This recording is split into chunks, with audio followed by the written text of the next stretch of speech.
Thank you. Thank you very much. Nice to be here. I appreciate all you for coming and supporting the Institute. So that pleases us very much.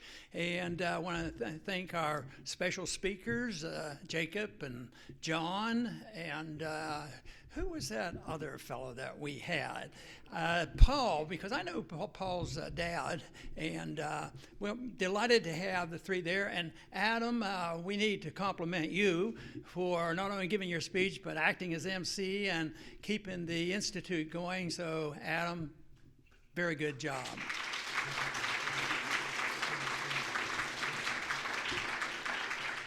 How many here have actually looked at or know about the Ron Paul Liberty Report? A couple.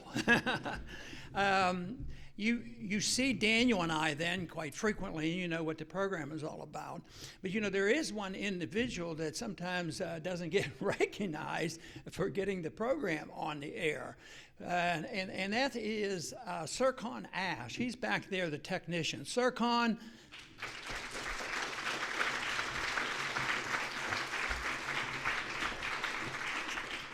See, I really respect what he does because I'm not really into all this technology. I have a telephone that's smarter than I am, so that gives me a problem. But Sircon actually does everything in the studio by himself. And what amazes me is the connections that he's able to make, because we probably, Daniel and I communicate with a lot of different stations, a lot of different countries. So my guess would be maybe 10 countries that around the world that we communicate. So we reach a lot of people, and he's able to manage all these wires and do all this and get the connections. Sometimes we have our problems, but they're never our fault. So they're always somebody else. But it is a big job. And of course, we should recognize the individual who really pushes. He pushes me to come out at all times of the day and week, and that's Daniel McAdams, our CEO.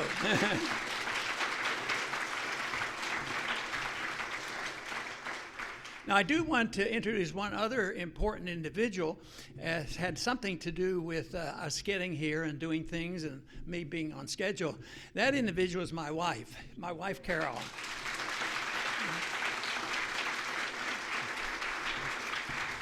Now, I want to tell you, she's a very tolerant person. She puts up with a lot. She's been married to her first husband for 62 years.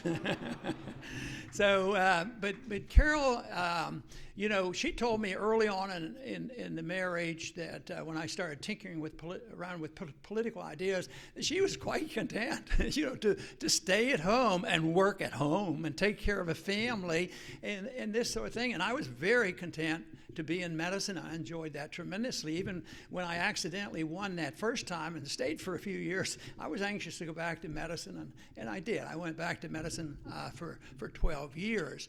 But she said that she wasn't that much interested, and she never maintained that she was the political expert. But there was a time, you know, after I was in office, and then I left for those 12 years, and then somebody wrote me into running for president in '88 as a Libertarian. And it's interesting that Adam read that statement, because I think we didn't do a lot of statements in that campaign, but that was one that I thought symbolizes the issue of personal freedom and the problems you face. So that is, it was very clear. They knew my position in 1988, and they've known it all along. But I was always amazed that it never really hurt that much in my local district. And that was, you know, the big issue. So when I had been out and was identified strongly as a libertarian, it supported, you know, getting rid of the drug war. And so the one prediction or the one deep concern I had was if I ran for Congress again, there's no way, you know, if I did it stoically like I did the first go around, I said they're going to listen to the charges because that's what they're going to use.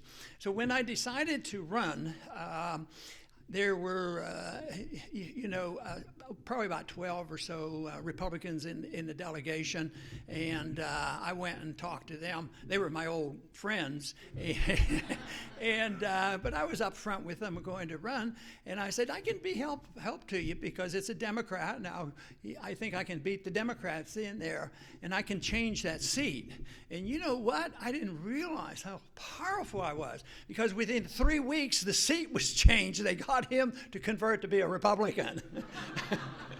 They promised him everything, $1 million and support of both of the Bushes. And Newt Gingrich came into the district and campaigned for him, and 56 or so incumbent House of members supported him. So I thought, there's no way. There's no way this can happen.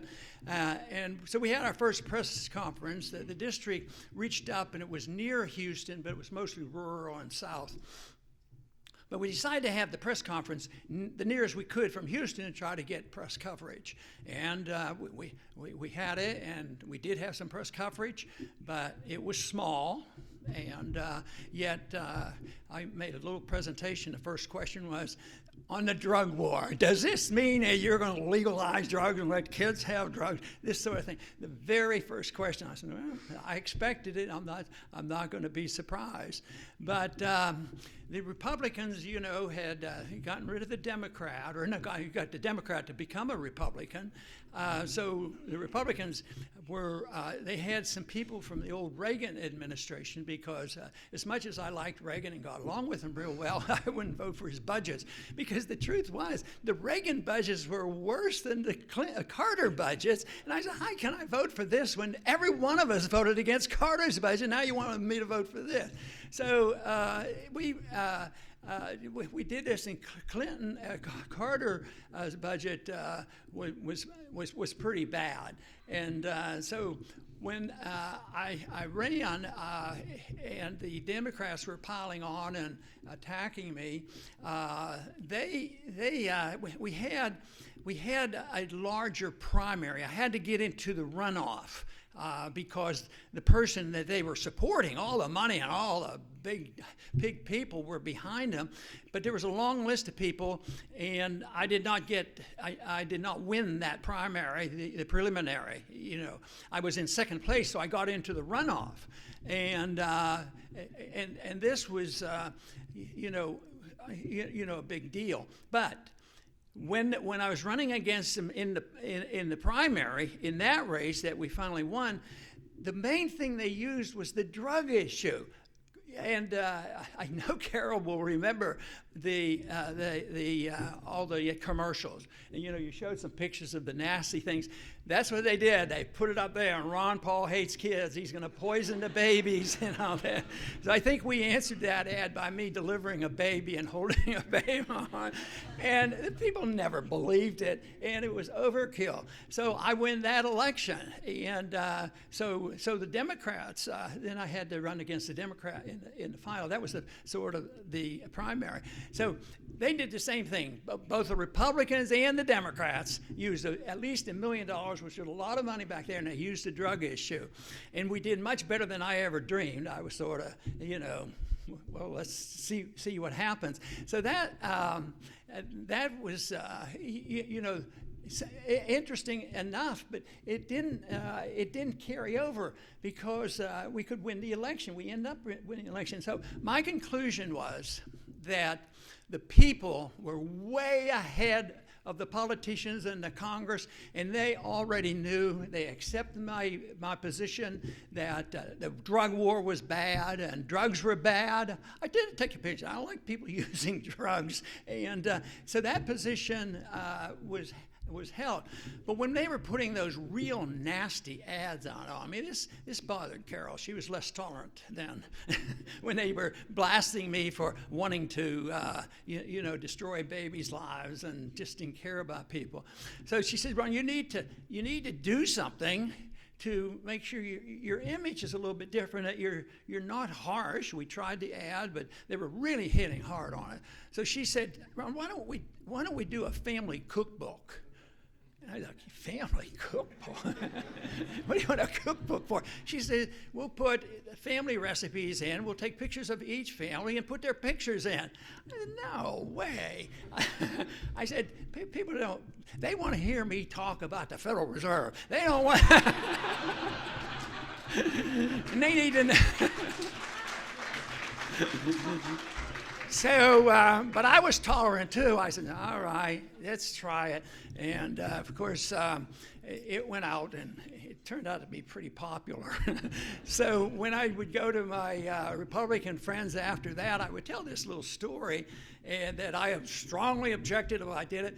But I tell you what, it turned out to be the most popular political piece we ever had. It was the right thing, which makes a point. Yes, the Federal Reserve is important. Freedom and prosperity is important. Non-intervention foreign policy. All this is very important. But if you're involved in politics, there's a little bit more involved. And probably, since we lived in the Bible Belt, and the Bible Belt wasn't necessarily promoting drugs, they would be more open to the family things, and they're not involved in those other things. So reaching out to people, which means, does that mean you're being hypocritical and compromising? No, but you're trying.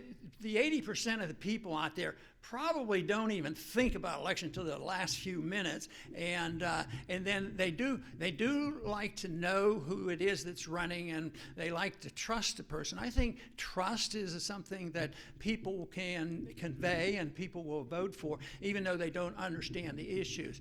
But her position in her cookbook has been, rather popular. I remember one time though, she really embarrassed me. This is about you today. The speech is yours. No, we were at a restaurant, and we were getting ready to leave, and I got in the car, and all of a sudden we see a woman racing to our car. Of course, I knew why she was coming. She was coming to get my autograph. And so I rolled down my window, and she went immediately right to Carol's window. And she wanted to talk about families and cookbooks and sewing and all this stuff. So that was a humbling experience. But anyway, it's been a good experience. I've always been surprised that we have done as well as we did. Somebody said, didn't you get really, really frustrated living with those people up there? Look at what you believe in. Look how hard you work. And you don't even have a bill to name after you, and neither a highway. But I warned them when I left. I told my friends, they were friends, they just knew where I stood. I said, when I leave here, I don't want any of you naming a federal highway after me or any federal building. They assured me, don't worry. It's not going to happen. So it was something that was a surprise to me, and I always thought that the message is important. It was in some ways, John, I sort of felt like an undercover agent sneaking in with the real message. And my approach was not so much that I had political clout. I had zero political clout. So it was mainly to get along with people. And I was taught one time by Leonard Reed. He said, what you want to do is be as well-versed as you can. And if you know the issues, people will come and ask you about it, and they'll want to seek you out for the information. And so I tried to practice that, but there weren't very many people who came. But there were several in Congress, that is, members that would come over, and there I am, I voted by myself a couple times, and they said, why did you do that? And they were very serious. They came to ask a serious question. So I would explain it to them, and some of them really took major steps in moving in that direction, and those 1, 2, 3, or 4 that were influenced were much more valuable than the usual method of having political clout. I didn't have the clout because I was there long enough. I should have been the chairman of the banking committee, but that was not going to happen. So I didn't hold my breath. They said, well, didn't you get real frustrated over there to put up with that stuff? I said, no, I just really had low expectations. I wasn't thinking about changing. I wasn't going to change an election or even a vote, but I was hoping to change ideas and ideas. I'd like to say that I would contribute something to changing the world in the long term. That's what the real goal ought to be, and that is I see the process of liberty as something long term. It's been known for a long time, and I like to recite the libertarian message. It comes from the great religions, and they've been very old. Don't lie, don't cheat, don't steal, and don't kill. And that's pretty libertarian, and that is the message of the non-aggression principle. And just think of how wonderful a world would be if just a few more people would accept this non-aggression principle. And of course, that's why we have the Institute for Peace and Prosperity, believing that is the case. I know that we're going to have these problems for a long time, and somebody, maybe John, somebody pointed out, they're always going to want drugs. They're always going to want to do it. Yes, that is the case. It's always going to be there. But I think there's been such wonderful progress with the human race in a short period of time. You know, the Earth is like 4 billion years old, but history's only 5,000 years old, and real progress is only about 200 years old. And if we think of what's happened in the last 100 years, for me, in a personal way, I look back and think, you know, my dad was born in 1904, and he delivered milk in a horse and buggy. You know, he saw the cars come in and the trucks come in and all this thing. So he was alive when somebody was way before the Civil War, and some actually could remember, you know, colonial times. So this is a short period of time, and technology-wise, think of the progress. It's unbelievable. And, you know, really, in spite of all the government, there's still a lot of people in the world that have improved their living conditions, certainly in this country. In spite of the problems we see and the dangers we see, the living conditions have improved. But the frustration that I have always felt on this has been that the technology is welcomed by many, but guess who gets hold of it? And guess who uses it the wrong way? And that is the government. So we want the government out of our lives, not telling us what we can put in our bodies, and we ought to have control of technology where the government can't use it to stir up a lot of trouble and go into another war.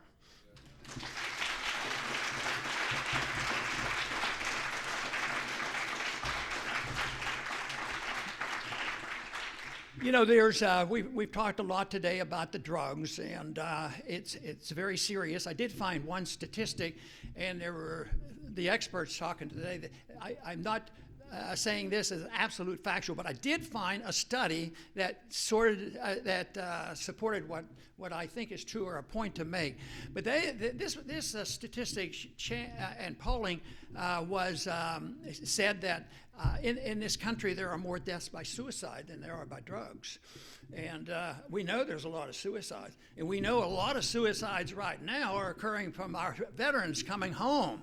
And there's a lot of problems in our society that we face. We're really in the doldrums. Unfortunately, and this is dangerous to say because it might invite some criticism, that in a way it reminds me of what it was like in the bad days of the Soviet system.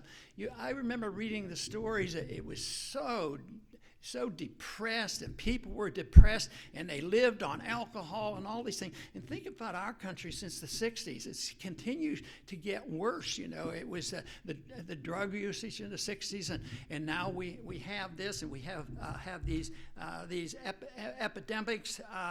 But alcohol, this polling showed that if you add up everything about alcohol and the problems with alcohol, there's a lot of people still suffering from alcohol. So in other words, there's a lot of other problems there. Since we don't agree with the direction of the war on drugs, we have to say, well, if you believe this, do you really believe in prohibition of alcohol?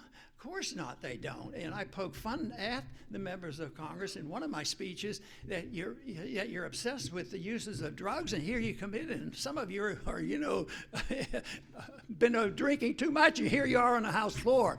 So it is something that the problem out there. The question is what's the purpose of government? Is the purpose of government to protect us against risk, against ourselves? And that's where we are flawed. People will say, no, it's to make you safe and secure. We don't want you to get hurt, and that is our job. That's our moral obligation to do it. Even if we have to take all your liberties away, we'll treat you like the cattle in the field, but you'll be safe. But the society. In our society, in a free society, risk is very important. It's always going to be there. It's who should be in charge. And I think we already do a pretty good job if you're any type of a reasonable parent. What is the very first things you usually do with children? There's some things are dangerous. And almost every child, I wonder what percentage of children, I don't know what age, 2, 3, or 4, maybe even a 2-year-old would know.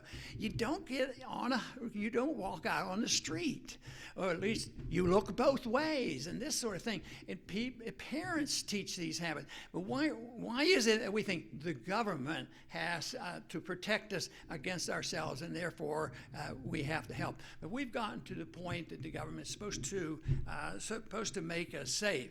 But when they do that, it's this notion of the challenge on who's responsible for developing excellence and virtue. I think that's what my personal goal is, and that's what I hope a lot of people's goal. And that's what happens in a free society: is work for virtue and excellence. And the government shouldn't have anything to say about that. If government says, we agree, we want you to work toward excellence, and we'll give you motivations, we'll give you free college, and we'll do all these things, and you can work for that. But when the government takes that role over, trying to tell the people how to live and become excellent and virtuous, believe me, they do it only at the expense of liberty. And yet we have turned over so much to the government. And this whole thing, the responsibility in many ways, the violation of our civil liberties. But what about our military? Our military...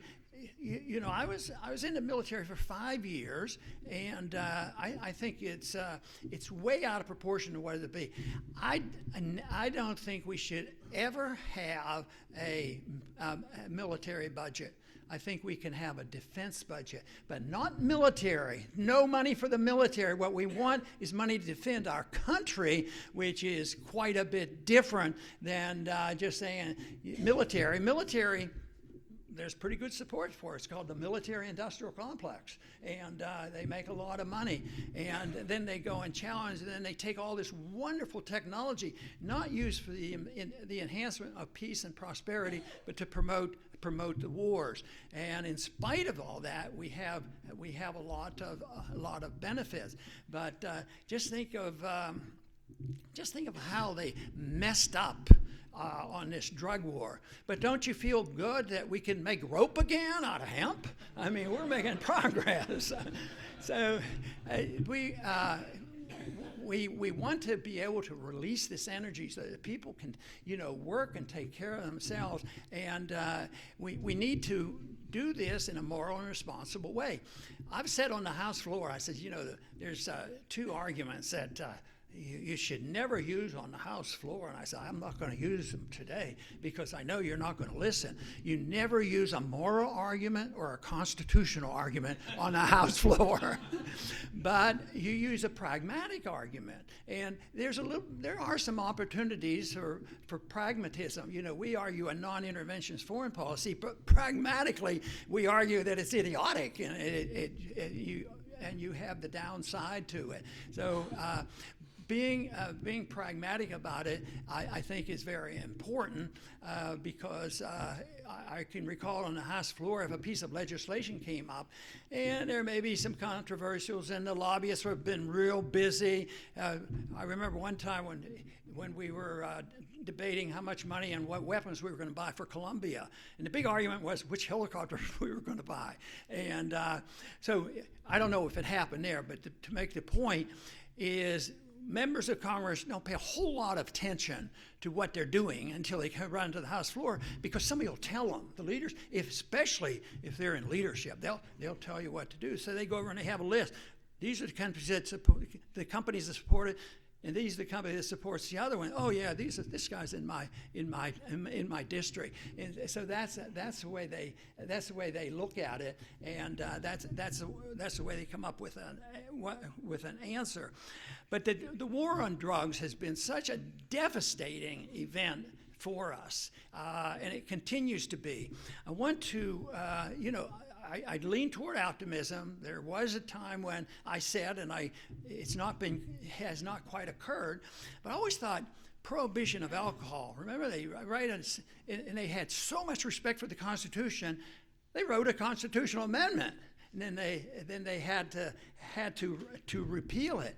So I've often said, the American people, especially when I saw some sympathy for our position in my own district, and it didn't hurt me, is that people are going to wake up, and the people are going to say, this is insane. This quit it. And we're there, but it's very clumsy, and it was pointed out it's not going as smoothly as we'd like. But, eventually it just overwhelms. People probably, are using a lot more drugs in the places you weren't supposed to before. No, the sentiments of the people, very, very, very, very powerful. So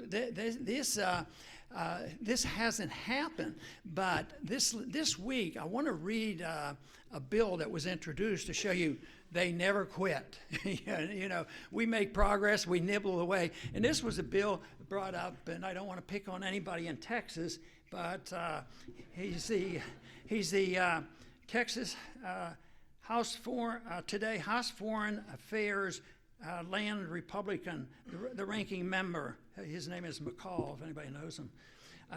2780. It was sounded real good.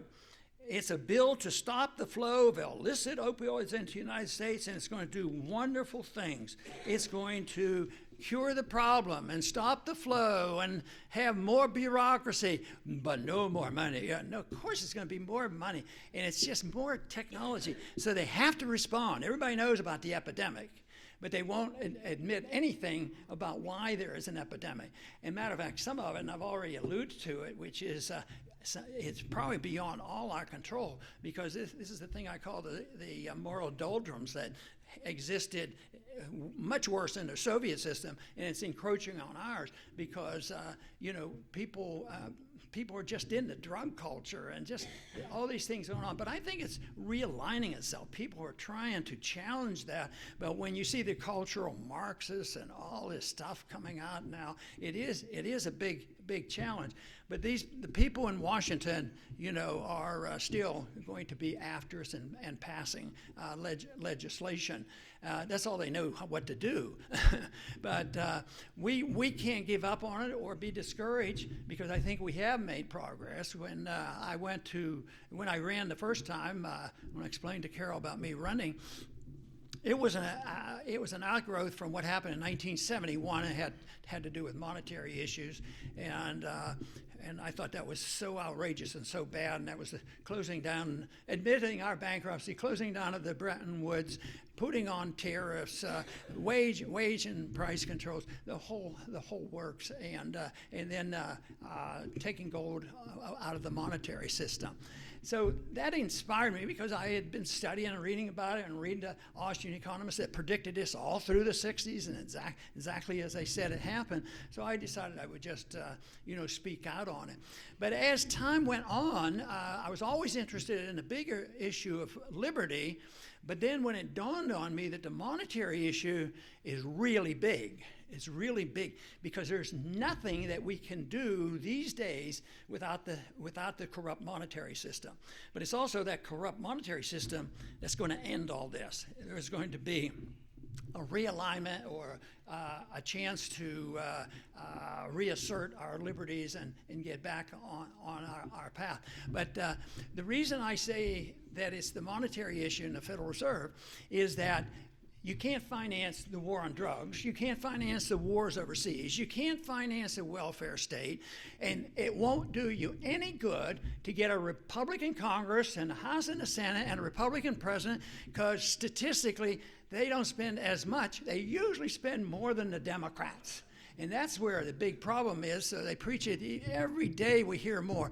It astounds me that one day we hear the greatest market in the world. The stock markets are skyrocketing. Everybody has a job at once. We have more jobs available.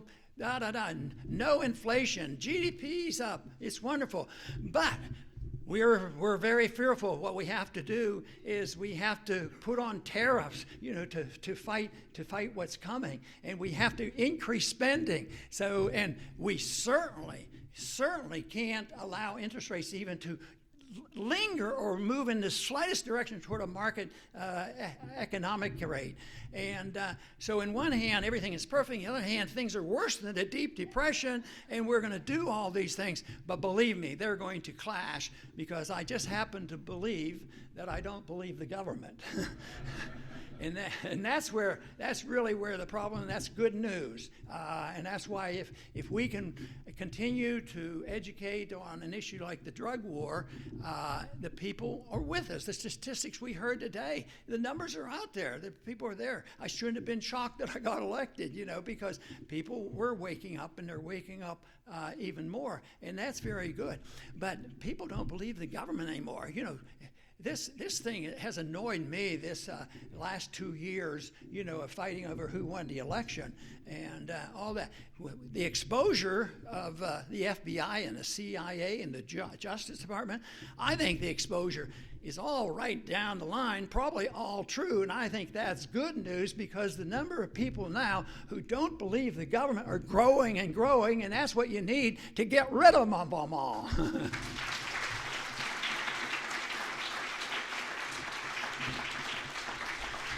Another thing that I've often looked at on how to sort all this out about, why do we have so many laws? And I think Lysander Spooner, sorted it out pretty easy. He says you shouldn't count vices as criminal acts. And I alluded to that a little bit about excellence and virtue, and who's responsible for, protection and taking care of difficulty. But he said that vices are not criminal ideas, and John, in his speech, pointed at that rather well. He defined the proper role of the police. If you're going to have a police, it should be people who are, doing physical harm and breaking those laws that I've mentioned: lie, cheating, stealing, and killing. Yeah, I guess we could use a couple policemen there. But even then, under our system, the police ought to be local, for the most part, and yet we have it at the national level. One other thing I think could help in trying to sort all this out is, in one area, I think we need more gun control. We need to have gun control and eliminate the guns of all the federal bureaucrats.